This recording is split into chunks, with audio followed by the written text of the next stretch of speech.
எதனால் நம்ம ஆகஸ்ட் 15 அன்னைக்கு இண்டிபெண்டன்ஸ் டே கொண்டாடுறேன்னு தெரியுமா? ஃபர்ஸ்ட் பேசுனா வேர்ல்டு வார் 2 டைம் வந்து ஜப்பான் வந்து இன்றைக்கி தான் சரண் அடைஞ்சாங்களாமா.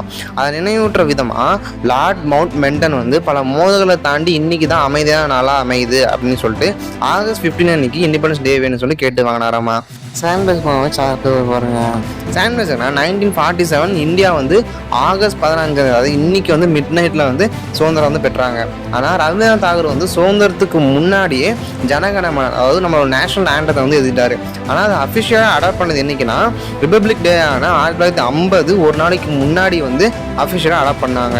தேர்ட் பிளேஸ்னா 2002 வரை பீப்புள்ஸ் வந்து இண்டிபெண்டன்ஸ் டே அப்பையும் ரிப்பப்ளிக் டே அப்பவும் தான் ஃப்ளாகை வந்து ஏற்றணும் அப்படின்னு சொல்லி ஒரு சட்டம் இருந்துச்சு.